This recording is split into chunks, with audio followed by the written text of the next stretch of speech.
لسر دست پشخریه که مروواتی و دیمنگی تجیر جسوز و بخشینه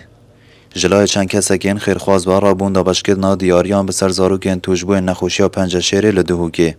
خیرخوازان سردان آزاروکین توجبوین پنجشیره کرد دناوا کشوها واکه تجیهی ویدا دیارین رنگارنگ و یارین جور و جور پیشکشی 3 زاروکان گیرن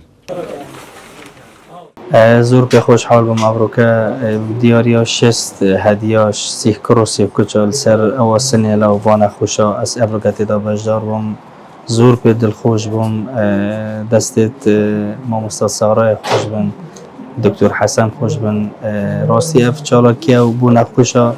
تشتکی گلک جانه و گرنجینه که گلک جانه هیوید کم اف چالاکی و باشتر بردوام بو نخوشا بو دلخوش کردنا زاروکین نخوشیا پنجشیره و تلاسیمیاه ابروکه هاریکاریا چند خیرخوازان دیاری السروان هات ندابش کرن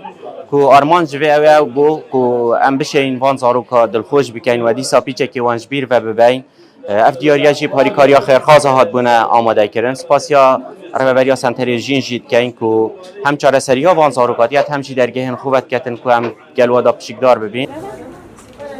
رول اوان چالاکیان دناوا زاروکین توجبوین نخوشیا پنجشیره دا گلک دگیرنگن دا کو زاروکان دیر بگنج ایش و آزارا اوه نخوشیه زور یا گرنجه شلای درونی و نخوشش جوی نخوشی در کویتن هست کتن کو جوا گلک پال پشتویه هست کتن کو ابتنینینه هر وصا امجی و کستاف و نوجداری تیت سنتری بوم گلک گرنجه کو افجور چالاکیه هدن کو خلق جافری کرنه بکتن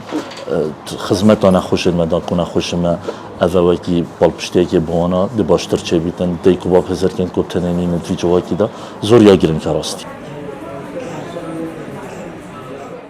سالانه لپارزگاه دهوکه 5 تا 6 هزار زاروکین نخوشین پنجشیره لسنتر جین دهنه تومار کرن که هتانوکه نزدیکی 220 جوان زاروکان هاتینه چاره سر کرن. سیدات حبیب نوچه تیوی دهوک